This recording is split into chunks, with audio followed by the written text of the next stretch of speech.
Continuamos compartiendo la tarde de RBC y como lo habíamos anunciado al comienzo del programa, estamos recibiendo la tarde al diputado doctor Darío Pérez. Muy buenas tardes, bienvenido. Buenas tardes, el gusto es mío de encontrar una nueva generación acá en la radio. Muchas gracias. Bueno, vienen de... Gracias, muy viejo. No, para nada, no es la idea. ¿Cómo vienen? ¿De una barriada? Venimos de Pan de Azúcar, de una barriada.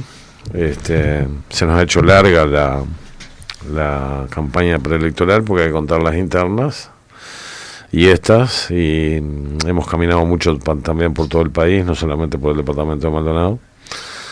Entonces, lo que te decía en el intermedio, no es lo mismo hace 25 años que ahora, que indudablemente se siente más, y muchas horas de... La experiencia. La experiencia. Sí, es la experiencia.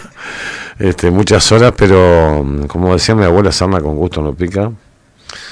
En realidad ando en política desde los 13 años, por lo tanto es algo, como digo en todos lados, la novia que más me ha durado en mi vida, desde los 13 en esto, y lo vivo con pasión, ¿no?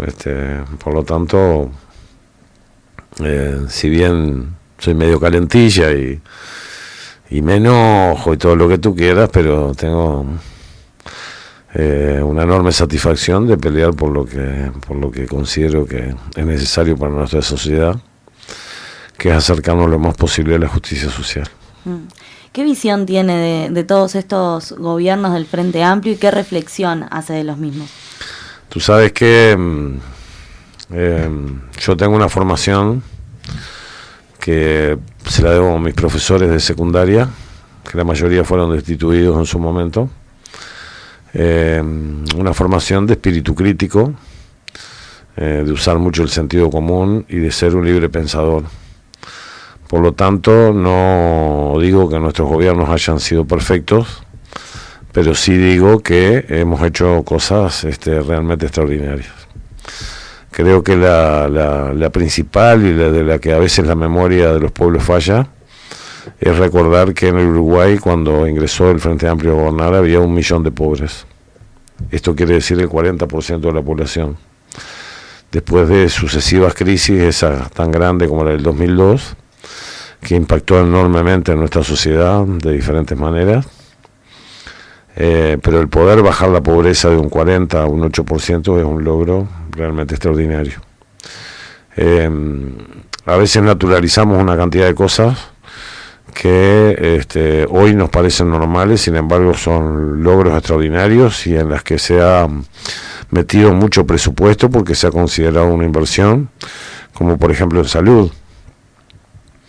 Necesito recordarle a la gente que antes, cuando existía DICE, se atendía el dueño o la dueña de casa, pero no los hijos ni la pareja. Y hoy lo vemos eso con absoluta naturalidad. Necesito recordarle a la gente, sobre todo si han sido empleadas domésticas, que antes lo más probable es que las tuvieran, como decíamos vulgarmente, en negro, y no tuvieran prácticamente derechos. Hoy en día te viene una factura del BPS para que tengas que aprobar, pero además un seguro obligatorio, más el FONASA, son logros, y eso ha alcanzado a muchísima gente que antes iba a vivir, como le ocurre a muchas personas hoy un poco mayores, de no poder alcanzar su jubilación porque no tienen historia laboral. Necesito recordarle a la gente que trabaja en la construcción que las bolsas eran de 50 kilos, hoy son de 25, y que se han tenido enormes avances en legislación laboral, más de 50 leyes, que no las voy a detallar todas, pero que seguramente han ayudado a muchos trabajadores a tener mejores condiciones de vida, mejores condiciones de trabajo, protección, el que realmente se les pase la cantidad de días que trabajan y no como le ocurrió a muchos viejos de la construcción que trabajaron durante toda la vida y tienen jubilaciones muy magras porque no les pasaban todos los días que trabajaban. Y así sucesivamente, en un montón de cosas en las que se ha avanzado notablemente. Y yo reconozco que tenemos algún déficit, o que la gente puede sentir un déficit en el tema de seguridad, y que han habido algunos cambios en el empleo que son realmente, para quien no lo tiene, dramáticos. En todos esos avances que mencionaba el Frente Amplio en estos años, la oposición se ha de alguna manera puesto el tema de la reforma de la salud en la campaña, que la salud hay que mejorarla. En eso, ¿cómo estamos? ¿Es tan cierto lo que hablan desde la oposición? Mira, nunca ni muy mucho ni muy poco. Soy médico. Trabajé en la vieja salud pública, donde veía muchas veces a mis compañeras llevar del sanatorio una aguja, un suero, algo con que puncionar, algodón, gasa. Veía a mis compañeras con la panza en la boca trabajando en negro para el Estado. Digo esto porque me acuerdo de mis compañeras que estaban por parir y no estaban protegidas por el Estado. Esos son parte de los 70.000 nuevos puestos públicos. Fue blanquear no menos de 20.000 personas que trabajaban en negro para el Estado. ¿Han habido avances todos los que yo quisiera? No. Pero fíjate tú que cuando hablamos de que hay 90.000 personas, viejitos, a un promedio de que hoy pueden ver, antes no lo podían hacer. ¿Por qué? Porque una intervención costaba $2.000 por ojo. Entonces, pero sin embargo nos faltan oftalmólogos. Y a veces muchas de las carencias de salud que tienen que ver con la escasez de especialistas, tiene que ver no estrictamente con el gobierno, sino con la universidad.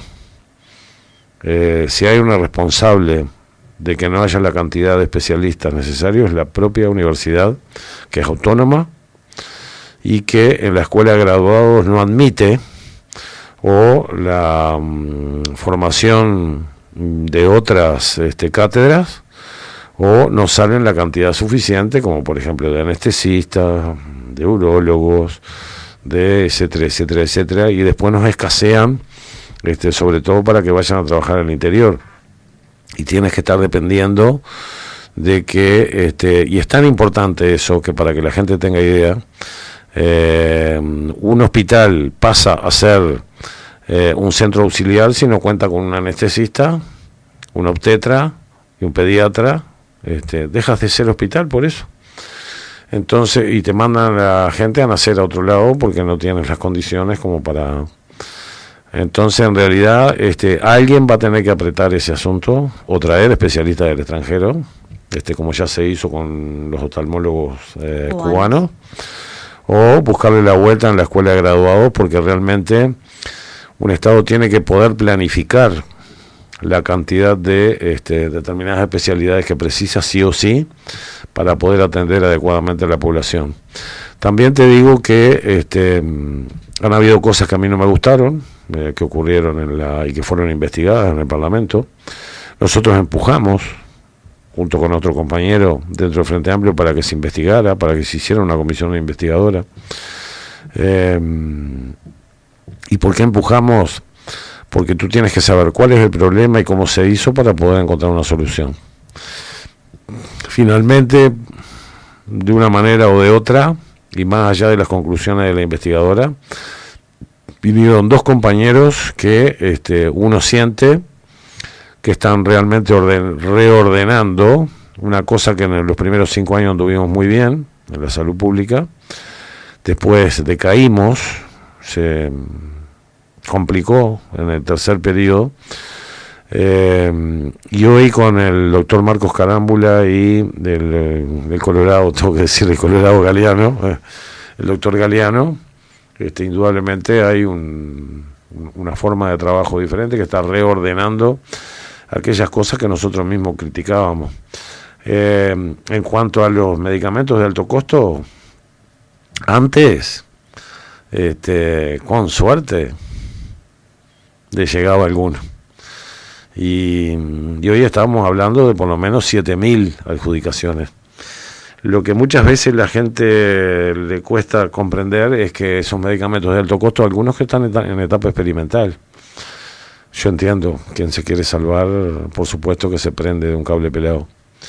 Pero no es y entiendo que algunos han reclamado por vía judicial pero es un derecho que tienen para poder acceder a esos medicamentos. Pero la inmensa mayoría de los medicamentos de alto costo la gente los puede alcanzar, pero claro, no sale en la prensa que la gente los alcanza. Y nuestra salud en general ocupa un lugar con las deficiencias que pueda tener, un lugar muy importante en América Latina. Y mira, ahora que se armó lío en Chile, que nadie puede pensar que porque aumentaron un 3% el boleto, empiezan a venir los datos de lo que significa la privatización casi absoluta de la mayoría de las cosas, desde las jubilaciones hasta los hospitales, hasta que los gurises se tienen que endeudar para poder estudiar. Y entonces cuando tú ves el modelo de Talvi, porque era el modelo de Talvi, dices, así que este modelito de Chile era el que tú querías traer para acá, y le cantaba loa porque salió hasta hacer publicidad. Indudablemente que este modelito de Talvi tiene una enorme cantidad de injusticias que no tenemos por suerte en nuestro país. Entonces, así como resumiendo, yo muchas veces me he calentado con mi propio gobierno por algunas cosas, pero cuando tengo que mirar el vaso lo veo 3/4 lleno. Lo que me falta, las cosas que desearía que ocurrieran de otra manera, espero poderlas rectificar en los próximos 5 años, porque uno siempre tiene, como en la vida, como en la profesión, tienes que tender a rectificar porque no haces las cosas en forma perfecta. Aquellas cosas que la gente siente o viene y te plantea que hay que cambiar. Una de ellas es la seguridad. La otra cosa que genera preocupación es el tema del empleo, no cabe la menor duda. Voy a hablarte del empleo. El empleo no es solo un fenómeno, la pérdida de empleo de acá del Uruguay, es también de América Latina y de los países desarrollados. Tiene que ver con un cambio civilizatorio en la civilización muy importante, que es la digitalización y la robotización. Lo digo en términos concretos porque la gente a veces cuando dice digitalización y robotización es como dos palabras así al vuelo. Antes veían 20 personas trabajando en una zanja, en una cuadra, hoy ven una máquina y un tipo. Antes veían 10 cajas en un supermercado y hoy 4 o 3 de ellas son robots que te cobran por su propia cuenta. Entonces, eso indudablemente es pérdida de puestos de trabajo. Y eso está sucediendo en las sociedades de mayor desarrollo, inclusive que la de nosotros, al punto que se está planteando un concepto que se llama renta básica universal, que sería algo así como tener un sueldo por vivir. Y de cobrarle impuestos a las máquinas que sustituyen la función del hombre, ¿no?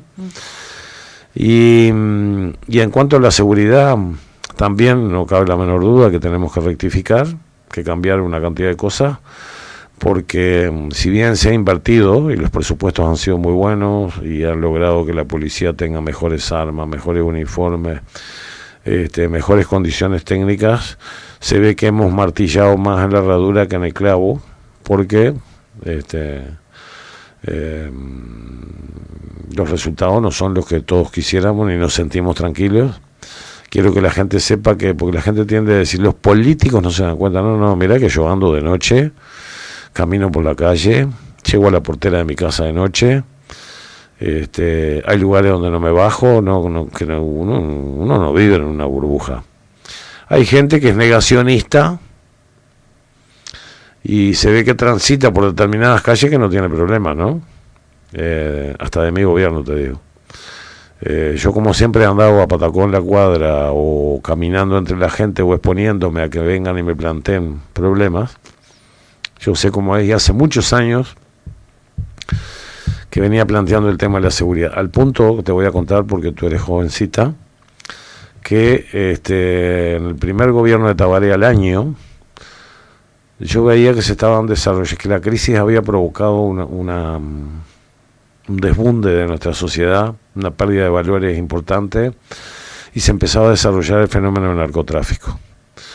Cuando tú miras en el mundo qué es lo que pasa cuando se empieza a desarrollar ese fenómeno del narcotráfico, es que se pudren, por decirlo de manera cruda y clara, una cantidad de cosas. Entonces fui a hablar con el presidente, fracasé con total éxito en aquel momento, porque yo creía que el tema de la seguridad iba a ser en algún momento el tema del momento. Después tuve una discusión que fue eterna por mucho tiempo entre si era una sensación o era una realidad. Y yo, que me exponía a mis vecinos, me sentía que era una verdad. Los vecinos te planteaban cosas que eran reales, no era una sensación. Yo creo que hoy, por suerte, dentro de mi partido político, que es el Frente Amplio, se abren opiniones como la de Leal, que seguramente será el ministro del Interior, en el caso de ser electo Martínez, y que gane el Frente Amplio, que tienen que ver con establecer límites, que es muy importante en una sociedad, porque te hacen hacer menos egoísta. Es como con los gurises en tu casa. Restablecer el principio de autoridad, o sea, que realmente te respeten, que es lo que muchos policías te plantean cuando vamos a hablar, por ejemplo, con el sindicato, con algunos de los sindicatos de policía, y también algunos cambios en el Código del Proceso Penal que permitan trabajo de otra manera, más que aumento de penas, trabajar de otra manera en la represión del delito, y una serie de cambios que yo creo que con el compañero Leal y mayor fuerza dentro del Frente Amplio es la opinión de que tenemos que hacer cosas, vamos a mejorar uno de los aspectos que más preocupa a la gente y que capaz que por una de las causas por las que más nos han criticado, ¿no? Y a todo este tema de seguridad, ¿qué opina de la reforma? Nosotros no estamos de acuerdo con la reforma, ni los militares están de acuerdo con la reforma, porque cuando vas a los profesionales del tema te dicen que no. Tú sabes que al que le gusta la política le gustan todo el mundo. Entonces yo de repente llego a mi casa y me pongo a mirar el debate de los argentinos, porque bueno, te llama verlo. Te pones a mirar lo que está pasando en Chile. Y tú veías al ejército reprimir, y reprime de una manera brutal y diferente a la de la policía. Yo no quiero el ejército en la calle.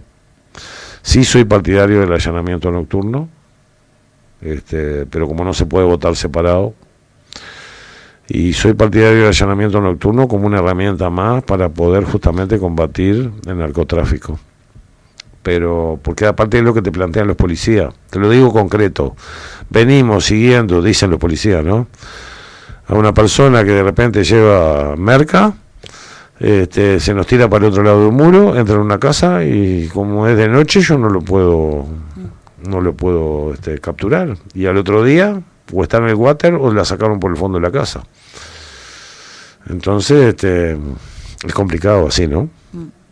Pero de todas maneras la reforma, tal como la plantea Larrañaga o como logró la cantidad de firmas esas, nosotros no la apoyamos porque si precisamos mayor cantidad de efectivos, que sean de la policía, no me niego a eso.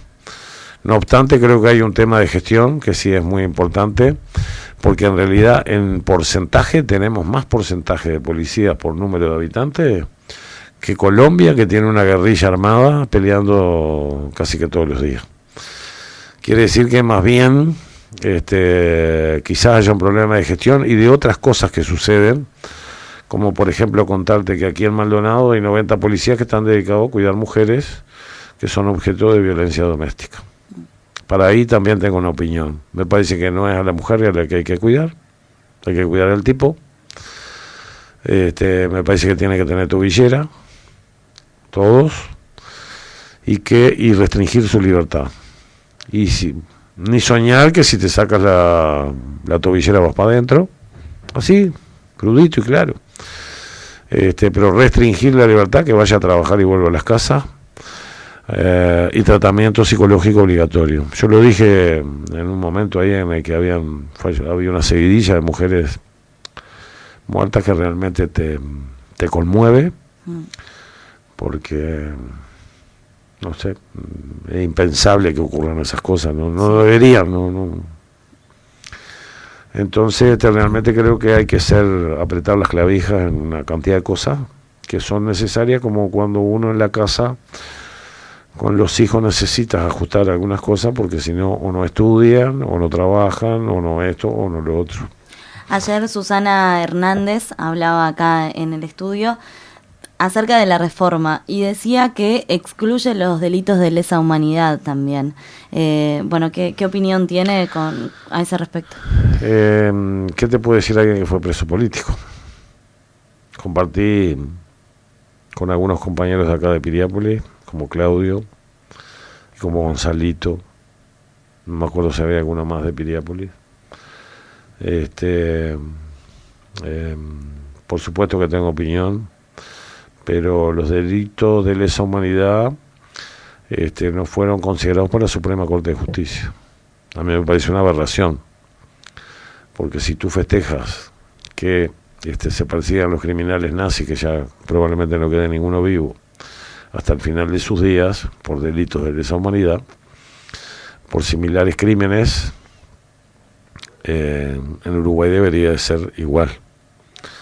Pero eso depende de una resolución de la Suprema Corte de Justicia, que debe declarar que esos delitos son inextinguibles. Y es como yo los considero, inextinguibles, pero acá la solución que se dio a partir del Pacto del Club Naval y después de la Ley de Impunidad es lo que tuvimos. Y en ese margen se manejó la justicia hasta cierto punto, se chicaneó todas las causas que... Yo estuve en una, ahí como testigo, quizá una de las pocas que tuvo finalmente un resultado, y que envió algún torturador a la cárcel, por lo menos unos 4 o 5 nombres ahí, entre uno de ellos uno que el señor Manini consideraba que era un pobre sargento viejo, pero el pobre sargento viejo era un ser cruel, ya el sargento Morín, que gustaba de hacer crueldades cuando todos estábamos encapuchados y no teníamos posibilidad de defendernos. Y ahí, después de muchos años, entramos en el batallón y logramos que esa causa pero no ha sido lo habitual, el poder concretar que delitos de esa naturaleza sean finalmente punibles, ¿no? ¿Es un debe del Frente Amplio investigar más sobre esos temas? Se esperaba más. El problema no es que tú quieras investigar o no quieras investigar. El problema es que hay un pacto de silencio. Y si tú no tienes cómo logras obtener información, sí, hay gente que por ese pacto, que es como el de los mafiosos, o por ese pacto, o porque no tiene forma de encontrar información, entonces lo que te queda es ir buscando por alguno que se arrepiente ahí o que envía alguna información anónima. Pero yo he dicho de ellos, de los del Pacto de Silencio, que además son cobardes, porque en Chile y en Argentina los tipos se hicieron cargo, por lo menos tuvieron la valentía de hacerse cargo de lo que habían hecho. Acá en Uruguay se esconden abajo una piedra, además de no decir y no volcar ninguna información, excepto alguna cosa que va apareciendo por ahí. Y te puedo asegurar que el hallazgo de los huesos de esos compañeros que quedaron ahí, de los restos, es realmente conmovedor y removedor, porque eso le podía haber pasado a cualquiera de nosotros, los que estuvimos detenidos, ya fuéramos porque tuviéramos una cardiopatía, a pesar de que éramos jóvenes, una enfermedad. Yo les contaba el otro día en Canal 7, recordar, porque te vienen pantallazos en esos momentos, a un compañero que era asmático, y especialmente cuando se atacaba le sacaban el inhalador para que se atacara más. Esto te digo así una poquita. A ver, por supuesto que hay cosas mucho peores que esa, pero para que te hagas una idea, a cualquiera le podría haber tocado estar ahí en esas circunstancias, y lo que más te pega es lo que le puede haber ocurrido antes, ¿no? ¿Le parece hacemos una pausa y ya regresamos? Me has hecho conversar mucho. Nos abrimos más heridas con el filo que nos queda. Pasan 37 minutos de las 17 horas. Continuamos compartiendo la tarde de RBC con el diputado doctor Darío Pérez y candidato a diputado también. Bueno, cuéntenos un poco ahora de las propuestas. ¿Qué espera para Maldonado en los próximos años? En realidad las propuestas no las puedes hacer estrictamente para Maldonado porque las leyes son generales, ¿no? Sí hay algunas cosas de las que andamos hace muchos años atrás, como por ejemplo la posibilidad de abatir la famosa tarifa balnearia, que es yo le digo a la gente allá cuando me peleo, ¿no? Digo, ¿y por qué el Maldonado tiene que pagar más el agua? ¿No? Porque somos ciudadanos iguales ante la Constitución. Y se paga esa tarifa de los años 70 y en realidad el dinero de la gente de Maldonado ha alimentado el agua y el saneamiento de muchos lugares del país. Y solamente en el periodo del contador Alcorta, acá cuando se creó la UGD, realmente se pudo llegar a de hacer una parte muy importante, que se invirtió en 113 millones de dólares, que fueron con recursos propios y genuinos, ¿no? Esa es una de las cosas que de repente tú dices, particularmente puedes pelear eso. Después hay otra cuestión que tiene que ver con algo que nosotros notamos en el contacto con los empresarios, que son las dificultades que se encuentran tanto en el sistema bancario financiero del Uruguay para poder traer inversiones hacia el Uruguay, porque tú dices, esta persona que quiere hacer un edificio acá, que quiere traer dinero, no te estoy hablando de dinero extraño ni cosa por el estilo, de bancos reconocidos de otros países, de Estados Unidos, de Europa, no te estoy hablando ni de las Bahamas, ni de dinero narco, ni de dinero de tráfico de armas o cosas por el estilo, y se generan dificultades, y entonces muchas veces nos perdemos oportunidades de negocios.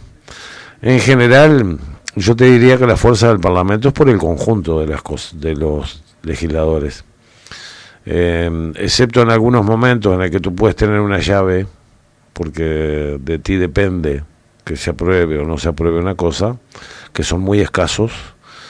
En general te digo que uno marcha más o menos al sonsonete de la mayoría de las cosas que se presentan. Es bueno que la gente sepa también que la inmensa mayoría de los proyectos se aprueban por unanimidad, una parte muy importante, hay otros que un poquito menos, y en realidad los que se conocen son aquellos proyectos que se genera algún tipo de discusión ideológica o de procedimiento o cosas por el estilo.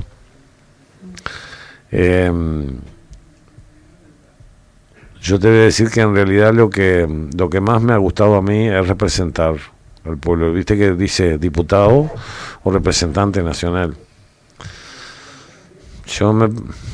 Lo que yo siento es representar. Y para representar tienes que andar mucho en la calle y tener una oreja grande, porque es como vas al Parlamento y representas a la gente, representas un sentir, lo puedes expresar hacia adentro a veces, o puedes reclamar algo por tu departamento. La segunda cosa que te digo es que cuando sales electo por una circunscripción departamental, porque hay gente que es absolutamente disciplinada y lo que dicen de allá arriba, bajan la línea y adiós, que te vaya bien. Y muchas veces coliden con el interés del departamento por el que tú fuiste electo. Te voy a dar el ejemplo porque ya estuve hablando de la UGD. Querían eliminar la UGD y pasarla a OCE.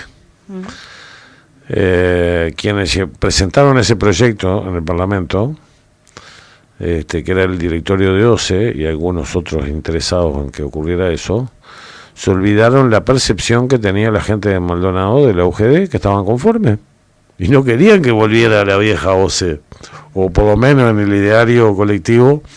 Y yo les preguntaba en una reunión, digo, ¿pero ustedes fueron y preguntaron a la gente? Porque en realidad, en términos de eficiencia, UGD, que es del Estado, porque no es que sea privada, sino que es una unidad de gestión desconcentrada, es mucho más eficiente que OCE por el número de conexiones versus funcionarios, mucho más eficiente por la cantidad porque es un muy buen, entre comillas, negocio, y por una infinidad de cosas. Si nosotros no hubiéramos puesto la pata en la puerta, por decirlo de una manera media gruesa, seríamos parte de OCE, y todos esos beneficios o virtudes que tiene la UGD, que en realidad hasta se pensó a exportar ese modelo para el resto de la región pero al final se quedó quieto.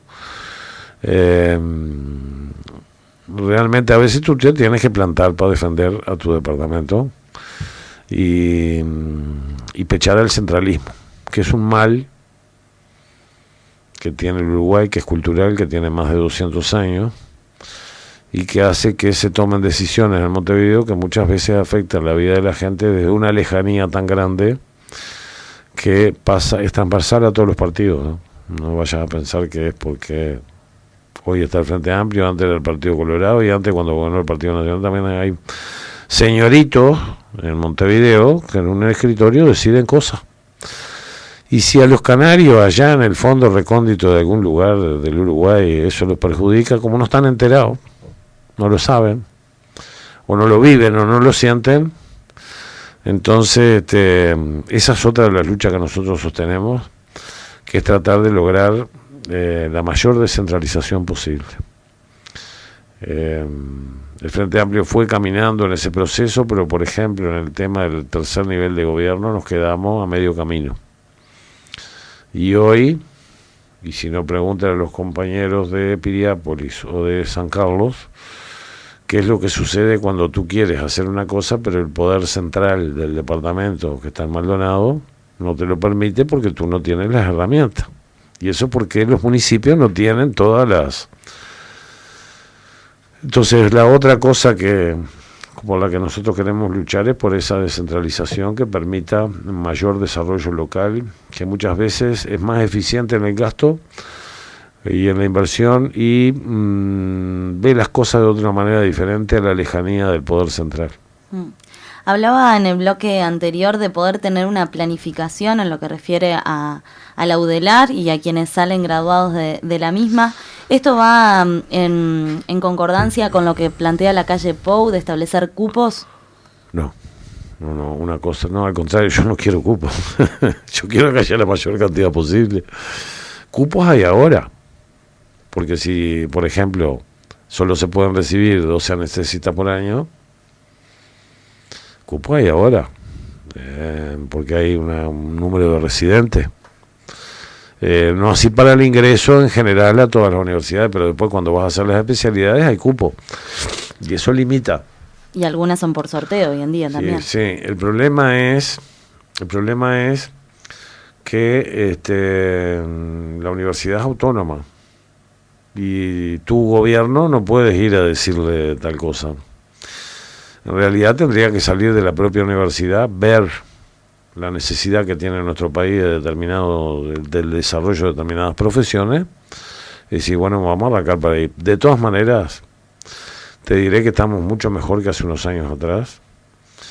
Yo miro a mucha gurizada hoy con los cuadernitos bajo el brazo, que no se tienen que ir a Montevideo como nos fuimos nosotros, que se toman un ómnibus, en mi caso, en mi pueblo, un azul, y se van para la universidad. Me parece extraordinario. Antes tenías que andar con la valija de rastro, con la mochila, desarraigarte. Esto ha ocurrido en Salto, en Rivera, también el desarrollo de la UTEC. Hoy en día una cantidad de gente que nunca tuvo un universitario en la familia está logrando acceder a eso. Yo creo que hemos fallado en la parte de la enseñanza media, pero que ha mejorado notablemente el acceso a la universidad de gente que antes hubiera sido impensable que podía estudiar. Pero todavía tenemos que universalizar más esas posibilidades y atacar la parte de la enseñanza media, que es donde está fallando y donde se da la mayor cantidad de deserciones. De deserciones.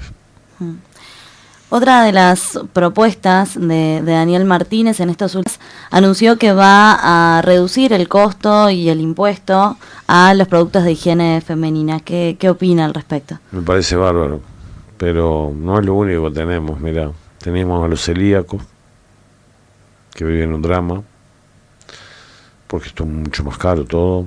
Diabéticos. Y diabéticos, pero los diabéticos están como por el tiempo y todo han ido desarrollando asociaciones, como más la gente tiene como más posibilidades, digamos. Pero hay, en el caso de los celíacos es bien clarito, situaciones en las que realmente, y me parece bárbaro el tema de los productos de higiene femenino, que también hay que tener en cuenta. Bien. De los tres gobiernos del Frente Amplio, ¿cuál le gustó más y cuál le gustó menos? El primero. ¿Le gustó más o menos? El primero me gustó más. Tuvieron cosas extraordinarias. ¿Y el que menos? El segundo. ¿Por qué? Mucho humo, pocas nueces. César Vega propuso días atrás, acá en la tarde de RBC, la eliminación del Senado y también del Plan Ceibal. ¿Qué opina de estos dos temas? Del Plan Ceibal me parece, mira, si hay un tipo poco cibernético soy yo. Prehistoria, Oriente y Grecia. Pero me parece una barbaridad eliminar el Ceibal. No creo que la gente se haga estúpida porque mire una computadora ni el teléfono, sino más bien que el tema es el contenido de lo que hay ahí, ¿no? Eso como primera cosa. En cuanto a las cámaras, mira, tú sabes que yo he visto, te digo lo que es mi experiencia, ¿no? Yo he visto que una cámara hace cosas y la otra la corrige. Y tú sabes que muchas veces se salvan cosas importantes, que parece que en una cámara se estudió de una manera, pero cuando llega la otra se miran otros temas. El sistema bicameral es muy viejo en el mundo, no es y viejos países han encontrado que sigue siendo una buena forma de manejar lo que tiene que ver con las leyes. Por ejemplo, te estoy hablando de Inglaterra, ¿no? Después, reducir el número, en realidad los números fueron hechos para que hubiera cuando se fracciona, digamos, exista una proporcionalidad. Entonces también entras como a complicar las cuestiones. Y te voy a decir que en el presupuesto general de la Nación, porque se tiende a decir, no, porque los diputados y los senadores que ganan esto y lo otro. Miren, si ustedes van a ir por todo el Estado viendo los sueldos gigantescos que existen, te voy a decir que los diputados y los senadores lo de menos. Y en el presupuesto general, los antipolítica tratan de atacar eso, como por ejemplo Novik, pero aparte dice las cosas parcialmente, porque esos sueldos que anuncian, la mitad son partidas de secretaría. Yo no te digo que un pícaro no se los puede quedar, ¿no? Pero en realidad es para pagar secretario, no es para que tú te lo metas en el bolsillo. Y también dejas de hacer cosas de tu vida, de tu profesión y de montones de cosas, y necesitas moverte. Tampoco te pagan la nafta, digo por la duda que la gente piensa que, ¿no? Porque hay gente que piensa que te pagan la nafta, o que nos pagan los peajes, o que gastas más, porque gastas más en ropa, gastas más porque algo tienes que comer por ahí cuando te agarra, donde te agarre. Y en el caso de lo de la izquierda, les voy avisando que la mayoría nos descontamos de tal manera que ayudamos a las organizaciones políticas a las que pertenecemos con el salario de lo que ganamos en la política. ¿Por qué hay que votar a Daniel Martínez? Yo a los que nos están escuchando les digo que hagan esto, les pido que hagan esto. Pongan el nombre de cada uno de los 4 candidatos que puedan ser más votados.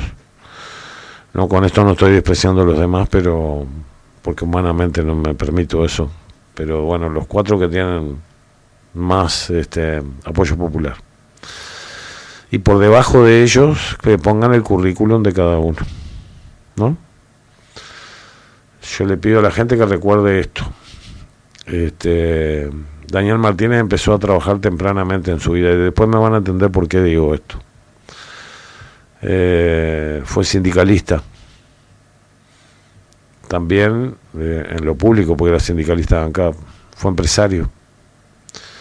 Entiende la lógica de lo público y lo privado, ¿no? Fue senador, conoce de leyes y se movió, recorrió mucho el país cuando fue senador, porque yo me lo he encontrado. Fue director de ANCAP. Hay que recordarle a la gente, porque a veces se tiene mala memoria, que ANCAP, la ANCAP que nos dejaron el Partido Colorado y el Partido Nacional estaba refundida. Tan refundida como el banco hipotecario, que debía 800 millones de dólares. Solamente por el banco hipotecario, puedo decir 10.000 cosas más, ¿no? Entonces, fue director de ANCAP, fue muy austero. Disminuyó drásticamente, por ejemplo, el gasto en publicidad y en otro tipo de cosas. Elaboró un plan que lamentablemente después el que vino no lo supo hacer de la mejor manera, pero lo que él había dejado estaba bien. Porque también se le quiere adjudicar culpas que no tiene, porque él ya no estaba ahí. Como ministro de Industria tuvo mucho que ver con el cambio de la matriz, energética de nuestro país, que hoy es un ejemplo al que todo el mundo mira. Y aunque muchos no se animan a decirle, yo sí me animo a decirte que agarró una intendencia de Montevideo que estaba en la lona. Si quieren lo digo de otra manera, en la loneta. Estaban en la lona. La puso a caminar. Creo que al segundo año ya le empezó a dar superávit. Es capaz de formar equipo.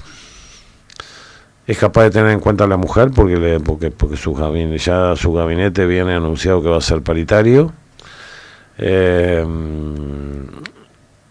Y algo muy importante para alguien que va a formar un equipo o un gabinete es que no se lo van a poner por el peso electoral. Porque lamentablemente muchos gobiernos se conforman en su gestión con sus ministros y eso, de acuerdo al peso electoral que tiene cada sector. Entonces, tantos votos tienes, tantos ministros tienes, tantos votos tienes, tantos subsecretarios, y así sucesivamente. Entonces ahí igual pones un chancho colorado a dirigir o ANCAP o al Ministerio de Industria porque tuvo muchos votos. Eso no es un mérito. Y Martínez demostró en Intendencia de Montevideo que se pasó por donde mejor le pareció el tema de la cantidad de votos que hubiera detrás y puso a la gente que consideraba idónea, y la otra cosa, cuando la tuvo que cambiar, la cambió. Y te voy a agregar una percepción en la que me estoy jugando, o por lo menos la experiencia que he tenido. Tiene oreja grande. Y un futuro presidente que tenga oreja grande, que por lo menos te escuche los puntos de vista, es algo muy importante. Y lo veo con capacidad de rectificar. Es la razón por la que lo estoy acompañando, y hace mucho tiempo que le habíamos echado el ojo, o sea que no es una cosa de este último momento. Hace muchos años con algunos compañeros le habíamos echado el ojo como candidato para... Y no precisa ni hablar de los demás. Con todo lo que te dije, ahora sí voy a decirte lo que te quería decir al principio. Uno se imagina que un presidente debe tener 10.000 problemas, 10.000 situaciones en las que tiene que definir cosas, 10.000 amarguras y situaciones que te deben de deprimir, y uno tiene que estar templado en la vida para acceder a la presidencia, templado en la vida, haberse baqueteado, porque si tú viviste dentro de una botella, no conoces las 8 horas, en el sentido de trabajo, y la vida no te vapuleó, es muy difícil después hacerte cargo del timón de un barco que va a pasar por olas y dificultades. Esas son las cosas por las que yo acompaño a Martín. ¿Cómo ve a Uruguay en los próximos 5 años? Tenemos grandes desafíos y no dependemos solo de nosotros. Hemos logrado una cosa que yo la hubiera pensado casi impensable hace unos años atrás, desengancharnos un poco de Brasil y Argentina, no en el tema del turismo, lamentablemente, y alguna otra cosita, pero es bueno que la gente sepa que Uruguay pasó de comerciar con 20, 25 países a 180. Eso también es un cambio en la matriz del comercio exterior. Y que hemos sobrellevado, mientras otros tienen decrecimiento, porque es negativo su crecimiento, nosotros hemos mantenido un nivel de crecimiento con equidad, al contrario del modelo chileno, que realmente es respetable, más allá que de repente no. Mira, mi abuela hacía un flan de queso, mi abuela Manuela. Era exquisito, y lo hacía en cocina leña, ¿no? Claro. Todo casero. Mi padre siempre le decía, mamá, está muy rico, pero tiene gusto a poco. Siempre tienes gusto a poco. Siempre quisieras más y acercarte más a la justicia social. Pero bueno, a veces hay tiempos y hay poderes que no quieren también que te acerques a esas cosas. Aún así, quiero que la gente que nos está escuchando sepa que Uruguay es el primer país en el ranking en América Latina en cuanto a distribución de la riqueza, el que mejor distribuye riqueza, y está dentro de las 20 democracias mayor conceptuadas del mundo. Entonces algo bien debemos haber hecho, más allá que pueda ser mejor. ¿Algún mensaje final o algo que quiera decir? Con todas las cosas que yo he dicho, la gente, lo único que le pido es memoria.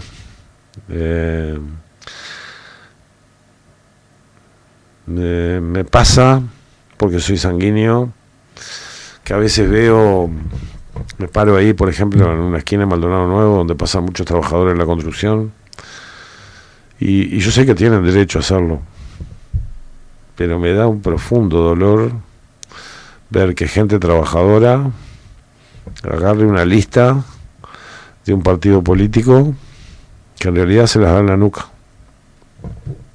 que nunca se preocupó por su derecho, que no le importó que la bolsa pesara 50 kilos y que nunca se jubilara y que no le importó. Entonces, es como que te enerva, y lo tengo que decir así con el corazón, te lo digo, que la gente no se dé cuenta que sin ser perfectos nosotros hemos caminado en el sentido de la justicia social, que haya gente que se olvide tan fácilmente. Vi parar, por ejemplo, a una mucama que yo conocía de un edificio y agarrar una lista. Digo, pero ¿y esta muchacha se olvidó de la ley que especialmente votamos? Esa sí, viste, fue casi que para el departamento de Maldonado, para que tuvieran el 10,5, además de mejores condiciones de trabajo, etcétera, etcétera, etcétera. Se habrá olvidado. La memoria es absolutamente esencial. Tú sabes que hasta los ratones tienen memoria. No puedo creer que los seres humanos no la tengan. Los ratones, cuando tú los pones en un laberinto y hay un lugar donde le toca un choque eléctrico, nunca más pasan por ahí. Bueno, seres humanos, por favor, si saben que viene un choque eléctrico, no elijan el camino del laberinto que te va a dar una patada. Hay que elegir Frente Amplio. ¿Con qué lista se lo apoya? Nosotros 1813. Bien. Muchísimas gracias por esta gusto. nota, un placer recibirlo. Bien, gracias.